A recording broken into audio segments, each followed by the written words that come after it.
Good evening. Please do take your seats, and I will start by saying thank you. Thank you for being here. Thank you for joining us from everywhere that you've come from. And I would, of course, like to extend my heartfelt thanks to Prince and Princess de Merode, representing their son Felix, and the wonderful team at the École Européenne de Bruxelles for so generously hosting us this evening at Chateau d'Argenteuil. Yes, this evening brings together many different perspectives. Parents, educators, environmentalists, lawyers, insurers, scientists, academics, and artists, which is precisely the point. Because the challenges we face today can no longer be solved by one discipline alone, nor by one country, but through the connections of humanity itself. Tonight is not simply the launch of a foundation, nor merely the announcement of awards. It is the planting of a seed rooted in my belief that through storytelling and environmental themes woven into my Woodland Sprite series, younger generations can engage within the realities of climate change, not through anxiety, but through finding purpose and adventure through intergenerational connection with the natural world.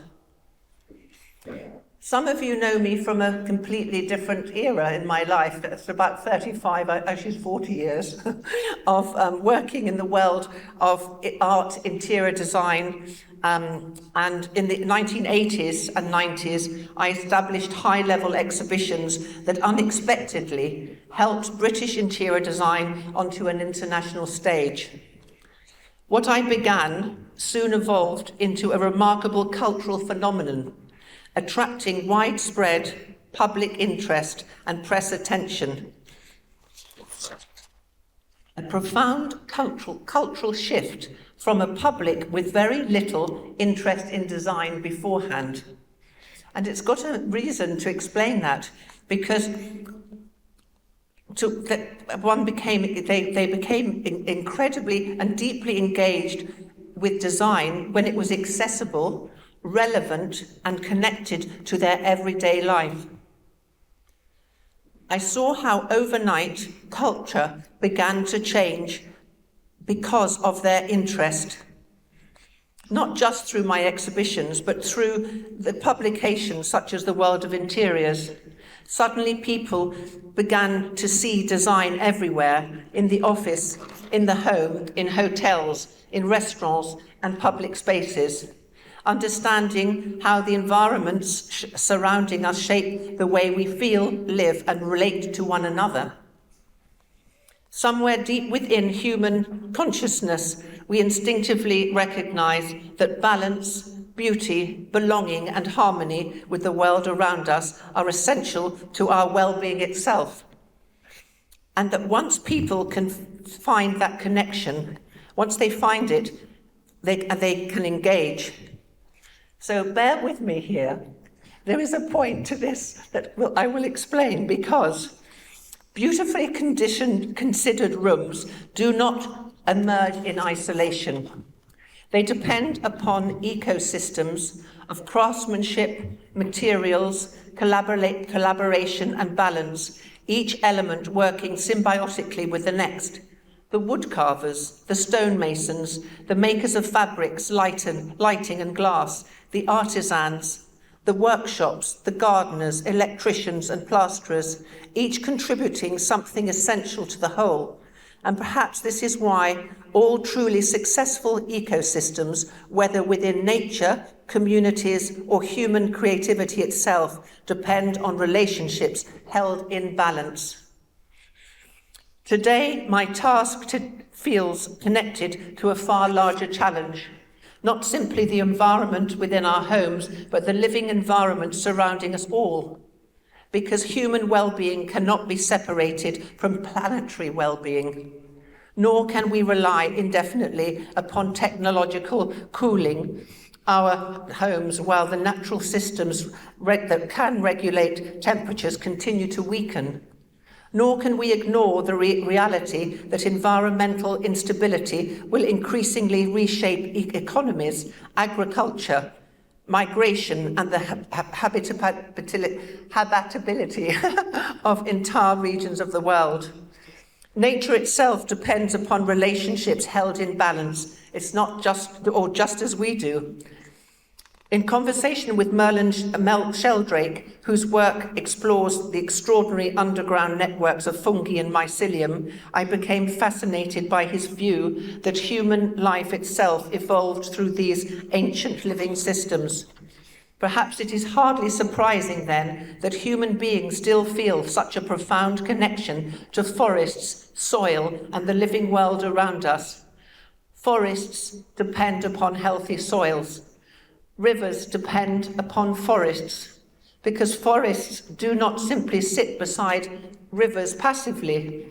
Through their roots, fungal networks, and they release moisture into the atmosphere. Forests help regulate rainfall, stabilize temperatures, prevent erosion, recharge groundwater, and slow the movement of water across the land. Remove forests and rivers increasingly become vulnerable to flooding, drought, overheating, sediment loss, and collapse of biodiversity. What appears separate is really profoundly interconnected. Oceans depend upon temperature balance, pollinators depend upon biodiversity, and when one part weakens, the whole system becomes more vulnerable. And when relationships are restored, resilience begins to return. And perhaps that is one of the most important lessons nature has to teach us, because increasingly I found myself asking a larger question. How do we educate the next generation to understand that the systems upon which modern life has depended, oil, gas, fossil fuels, and endless extraction, cannot continue indefinitely without destabilizing the balance of nature upon which all life depends? This is never an easy conversation, because many of the systems now contributing to instability also helped build the modern world. Industry, infrastructure, medicine, transport, communications, prosperity itself. And for those already deeply embedded within these systems, meaningful transition can feel enormously complex, which is precisely why education matters so profoundly, because younger generations still possess the imagination, flexibility, and openness to help shape new ways of living more harmoniously within the natural systems upon which future prosperity will depend. Since the Industrial Revolution, humanity has extracted fossil fuels from the depths of the earth, harnessing extraordinary innovation while generating unprecedented prosperity and material progress. If we continue working against nature rather than with it, we continue weakening the very system that sustains us, not only environmentally, but economically, socially, and culturally too. In writing the Woodland Sprite series, I began interviewing scientists, ecologists, foresters, and specialists from many different fields. What became increasingly evident was that although many published their findings in journals such as Nature, and the IPCC continued issuing their extensive reports warning of accelerating instability across Earth's systems, much of the wider public still struggled to engage emotionally with the scale of what was beginning to be communicated. But the question I kept asking myself was, how do we help society engage emotionally with these realities in ways that lead to meaningful cultural change? From the outset, I explored how storytelling, adventure, and imagination might help younger generations engage with these increasingly complex environmental challenges.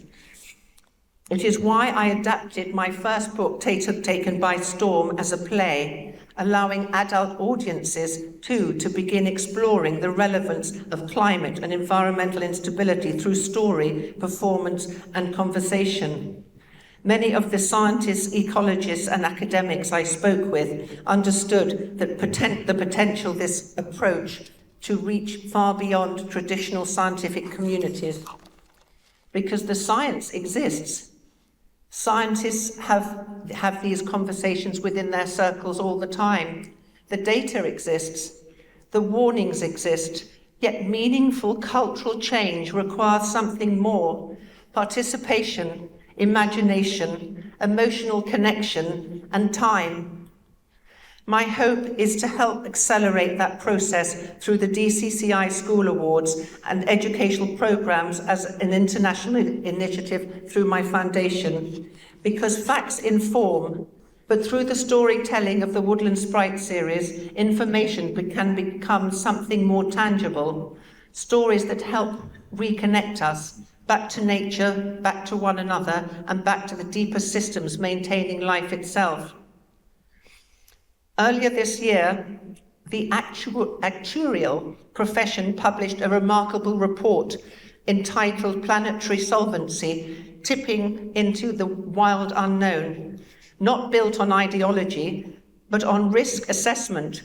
The report warned of the growing interconnectedness risk linking climate instability, biodiversity loss, food systems, and economic resilience. Whether every projection proves precisely accurate is almost beside the point. What matters is that risk professionals are now recognizing how deeply interconnected these systems truly are. Like many, I am less interested in predicting catastrophe than in helping build resilience, imagination, and cooperation before crisis deepens. And perhaps this is where education, storytelling, science, and culture must begin to work together differently.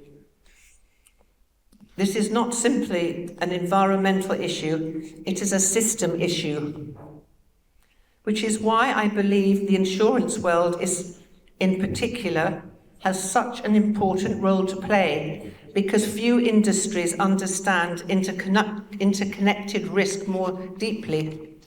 In fact, some of these very conversations found their way into my latest book, The Farm, where the Woodland Sprites observe an evening at Maison Frère Aubin in Brussels, inspired by a series of real dinners I arranged thanks to the generous support of Guy de Cellier in his home. I'm inviting people in discussion from insurance, finance, ecology, law, restoration, systems thinking, and philanthropy. In the Woodland Sprite series, the fairy sprites are not allowed to interfere with life on Earth, but Titania, Queen of the Fairies, permits them to plant the seeds of ideas into human dreams, allowing those dreams to evolve quietly over time and eventually become reality through human action. People ask me, but how can this kind of actually happen and take root? It's far too vast a subject. But my answer is this. From the moment I finished writing the first book in the Woodland Sprite series, Taken by Storm, I knew it carried possibilities far beyond storytelling alone, not simply as a play capable of reaching wider audiences. My hope was simply to explore how storytelling, creativity, environmental understanding might help contribute to that wider evolution. I began imagining what education might look like if children grew up understanding not only how to pass examinations, but how to live wisely within the living systems around them. And of course, many schools are already beginning to explore these ideas, to understand food, additives, health, and environmental awareness, which is one of the reasons I wrote The Farm. To understand forests, oceans, and soil not simply as resources, but as living relationships, to rediscover imagination, creativity, music, storytelling, and genuine human connection in an increasingly digital world. Because through the Woodland Sprite series, young people begin to encounter different kinds of role models who value courage, imagination, and determination over material success, and whose actions all consider nature, community, and future generations alongside themselves as a way of understanding kindness, integrity, and ethical responsibility towards one another and the living world around us, to know that vulnerability is not weakness, that hugs matter, that fears and tears should never be hidden behind silence, and that honest communication, empathy, and emotional understanding may become some of the most important qualities we preserve in a world increasingly shaped by AI. To measure prosperity not simply through wealth or material success, but through well-being, beauty, meaning, family and friendship, community and purpose. The next great transition in human development will not come through rejecting progress, but through redefining it. You may reasonably ask, what can a writer of children's book contribute to something so large?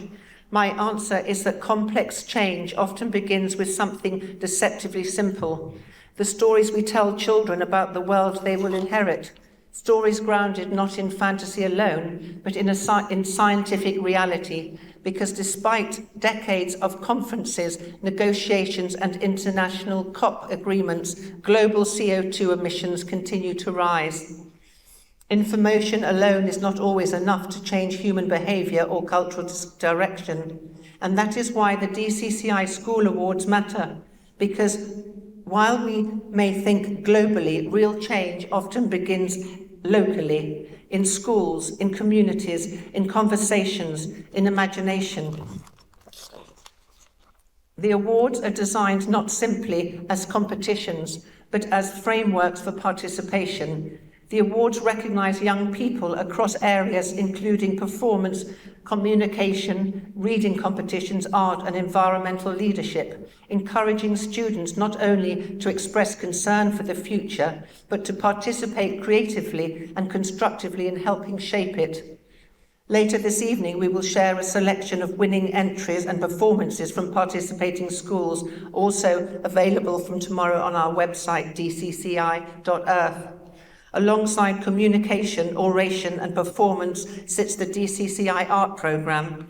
Students from both the Tika Road Christian School and Millennium Global International School, Nairobi, participated this year through artworks exploring climate, nature and environmental restoration.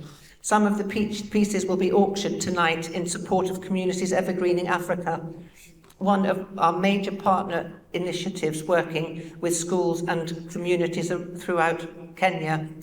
At the heart of the awards sits my play Taken by Storm, inspired by COP26.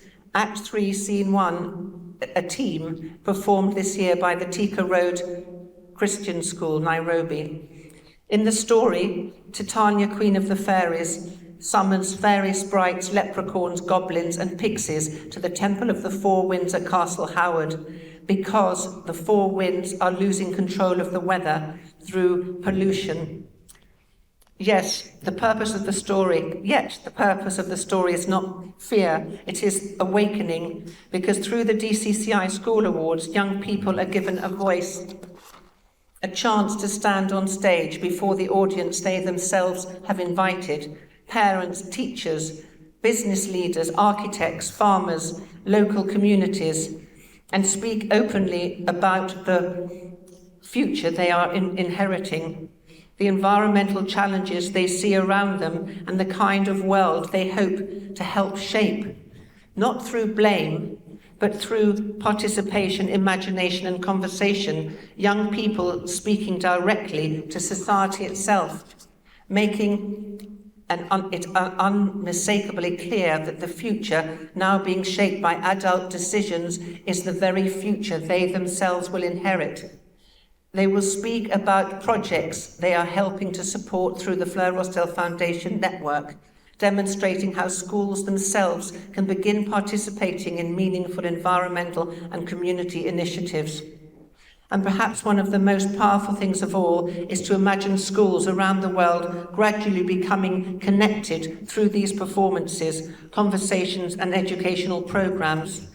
Children in Europe, Africa, in the UK, in Australia, different countries, different perspectives, yet increasingly sharing a deeper understanding that everything is connected and all of us are connected to one another and part of the living world. In time, I also hope to help bring the initiative into schools in both India and Pakistan, both of which are given a voice within the play Taken by Storm itself through members of MAP, Most Affected People. Because one of the extraordinary things about storytelling is that it can create conversations across cultures, generations, and borders in ways very few others can. One of the hopes for this evening is that conversations continue throughout dinner and far beyond, connecting people, ideas, and disciplines in unexpected ways. One of the people whose thinking has influenced environmental dialogue internationally since the 1970s is Wouter van Dieren, a founding member of the Club of Rome, who very kindly wrote the foreword to the farm. Do stand up, Wouter. There's Wouter, a marvellous person. Yes, a marvellous person.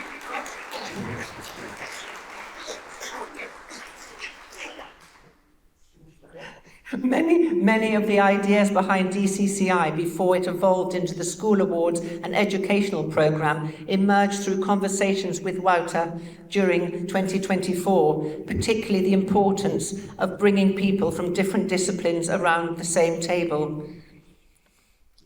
Thank you, Wouter. I would also like to acknowledge Hans van der Loo, systems thinker and STEM ambassador, whose work around leadership and human behaviour explores many of those same questions from another perspective. Hans, perhaps you would stand.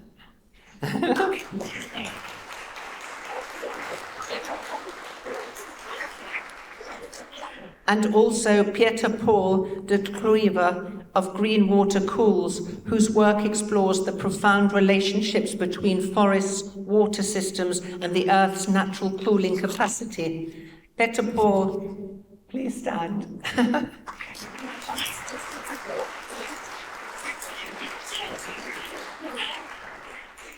I would also like to briefly acknowledge several members of our team who have helped support the practical development of the foundation and of this evening. Brooke Peterson, who has helped coordinate school liaison, administration, and communication.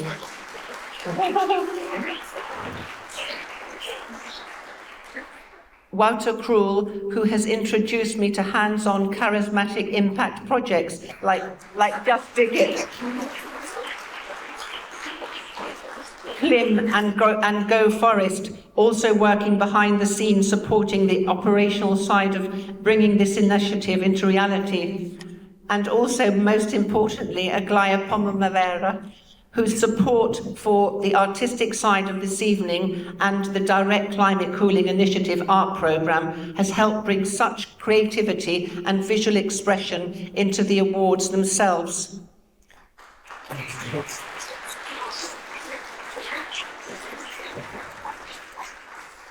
So please do feel encouraged to move between tables after the first course, if that's what you'd like, or ask members of our team to introduce you, because often it is through unexpected conversations between different disciplines that entirely new possibilities begin to emerge. Through the support of Pieter Paul de Kruijver, together with Marcel de Berg and the invaluable guidance of Edward Darling, who sadly could not join us this evening, we are now developing a wider educational programme designed to help fuel and expand the DCCI School Awards internationally. The aim is to connect the storytelling, systems thinking, science communication, and environmental understanding in ways schools can genuinely use. So, actually, I've got quite a few more things to say, but I think it's probably enough.